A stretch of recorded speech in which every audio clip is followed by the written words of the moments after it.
ኮሚሽኑ በትግራይ ከ22 ጊዜ በላይ ውይይት ካደረገ በኋላ በክልሉ አጀንዳ ለመሰብሰብ አስቻይ ሁኔታ የለም አለ። ዝርዝር መረጃውን የምናካፍላችሁ ነው የሚሆነው። አፋብን በላይ ዕዝና ጎንደር ጠቅላይ ዕዝ በጥምረት የአማራ ፋኖን ክደው ካገዛዙ ተልዕኮ ተቀብለው ህዝቡ ሲያግቱ ከነበሩ ሰላቶች ላይ የማያዳግም እርምጃ መውሰድ መጀመሩ ታውቋል። መረጃውን ይዘረዋል፣ የምናካፍላችሁ ይሆናል።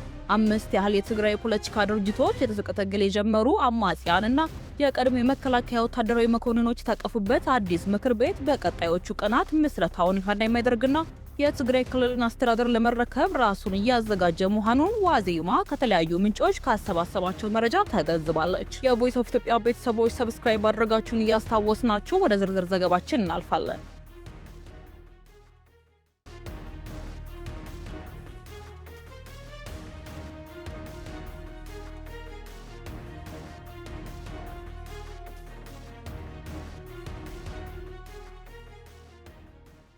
አምስት ያህል የትግራይ ፖለቲካ ድርጅቶች የትጥቅ ትግል የጀመሩ አማጽያንና የቀድሞ የመከላከያ ወታደራዊ መኮንኖች የታቀፉበት አዲስ ምክር ቤት በቀጣዮቹ ቀናት ምስረታውን ይፋ እንደሚያደርግና የትግራይ ክልልን አስተዳደር ለመረከብ ራሱን እያዘጋጀ መሆኑን ዋዜማ ከተለያዩ ምንጮች ካሰባሰባቸው መረጃዎች ታገኝዝባለች። የቀድሞ የመከላከያ ሰራዊት ጠቅላይ ኤታማዦር ሹምና በቅርቡም በአቶ ጌታቸው ረዳ ይመራ የነበረው የትግራይ ጊዜያዊ አስተዳደር ውስጥ ምክትል ፕሬዝዳንትና የዲሞክራታይዜሽን ዘርፍ ኃላፊ የነበሩት ጀነራል ጻድቃን ገብረትንሳኤ ባለፈው ዓመት ሐምሌ ወር መጨረሻ 4 የፖለቲካ ፓርቲዎችና 2 ነባር ወታደራዊ አመራሮችን ያቀፈ ስብስብ መፍጠራቸውን መግለጻቸው ይታወሳል።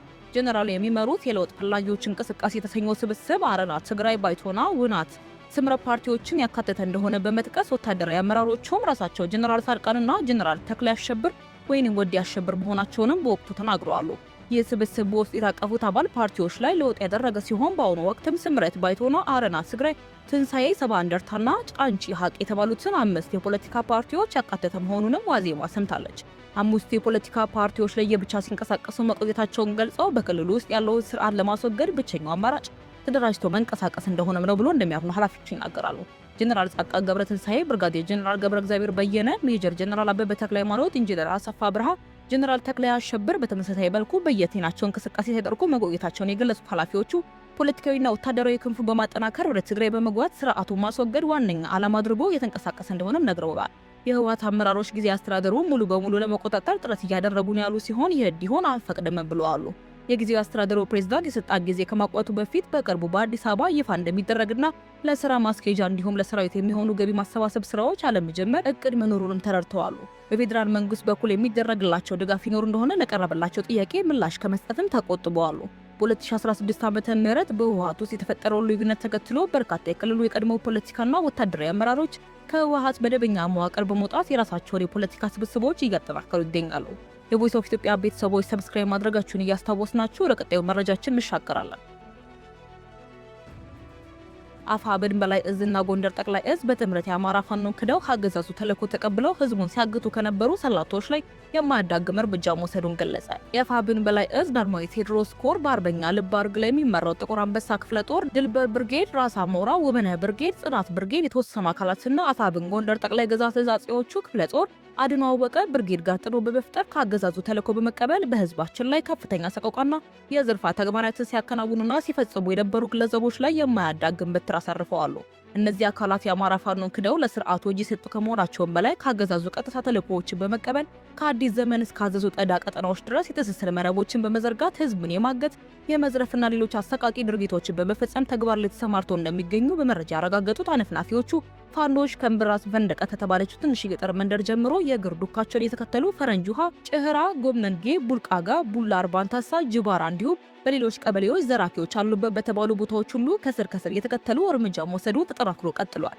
አገዛዙ ካሰማራቸው አጋቾች የተወሰኑት በፋኖዎች እጅ የገቡ ሲሆን እርምጃው የተወሰደባቸው እንዳለ ለማወቅ ተችሏል። ከዚህ ዚራ ሳንወጣ አርዶ ጋርዶ ብርጌድ አልፍራዝ መጨቃ ከተባለው ቦታ ላይ ብልጽግና ያሰማራቸው አጋቾች ላይም እርምጃ ተወስዷል። የደሞ የቴዎድሮስ ኮር አብራክ የሆነው ፋናዮቤ ክፍለ ጦር አርኖ ጋርዶ ብርጌድ ከሰባሃ እስከ ጉዝራ ግንብ ድረስ ሹፌሮችን ሲያግቱ መንገደኞችን ሲዘርፉ የነበሩ ግለሰቦችን አሳደው በመያዝ የማያዳግም እርምጃ የወሰዱ ሲሆን ከፊሎቹ ደግሞ የግራ ውጪ ፈርጥተው ተልዕኮ ወደ ሰጣቸው የብልጽግና መንደር መሸጎጣቸው ታውቋል። አግቷቸው የነበሩት 2 ሹፌሮች እስከ ረዳቶቻቸው ከገቡበት ገብተው ማስለቀቅ ችለዋል። አጋቾች ከዚህ በፊት የአማራ ፋኖን ትርሂዱ አሁን ላይ ግለ ስርዓቱ በማደር ህዝቡ በማሳቀቅ የፋኖን ስም ለማጠልሸት ከአገዛዙ ጋር ተቆራርጠው ከህዝቡ ጋር እየሰሩ ከሚገኙ አካላት መሆናቸውም የሚታወቅ ነው።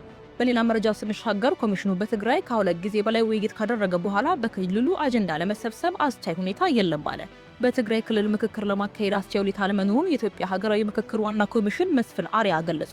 ሀገራዊ ምክክር ኮሚሽኑ አስቻይ ሁኔታ የለም ብሎ የተናገረው በዛሬው ዕለት በጽሕፈት ቤቱ በሰጠው ጋዜጣዊ መግለጫ ነው። በውይይቶቹ ንጎባ ላይ ቢደረስም አጀንዳ ለማሰባሰብ ግን በክልሉ አስቻይ ሁኔታዎች ባለመፈጠሩ በአዲስ አበባ ለማድረግ እየተገደደ እንደሆነ አስታውቀዋል። ኮሚሽኑ በአዲስ አበባ በተያዘው የመጋቢት ወር እንደሚያካሂድም ገልጸዋል። ኮሚሽኑ የአጀንዳ ማሰባሰቡን አካሄዳለሁ ያለው ከክልሉ ሁሉንም ተወካዮች በማምጣት ነው።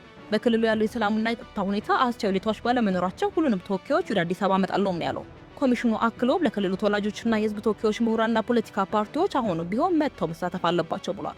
ከሰባ በላይ ቢሆኑ ተወላጆች እስከ ትናንትናው ዕለት ድረስ በዲጂታል መንገድ ጥያቄ አቅርበው ተቀባይነትም አግኝተዋል ያለው ኮሚሽኑ ስራውን 93% አጠናቅቄያለሁ ያለ ሲሆን ቀሪው ትግራይ ክልል ነው ብሏል። በታህሳስ 2014 ዓ.ም ጸድቆለት በዚህ ዓመት በየካቲት ወር ስራ የጀመረው ኮሚሽኑ በአዋጅ የተሰጠውን ስራ ማጠናቀቅ ተስኖት ከአንድም ሁለት ጊዜ የስራ ጊዜው ተራዝሞለታል። ኮሚሽኑ በአዋጅ የተሰጠው የ3 ዓመታት ዕድሜ ቢሆንም ኃላፊነቱን በ4 ዓመትም ሊጨርስ ባለመቻሉ ባለፈው የካቲት ወር የስራ ጊዜውን በ8 ወራት ዳግም አራዝሞታል። የቮይስ ኦፍ ኢትዮጵያ ቤተሰቦች ዳግም ሰብስክራይብ ማድረጋችሁን ያስታወስናችሁ። በሌሎች ዜናዎች እስክንገናኝ ድረስ ብናቆዩ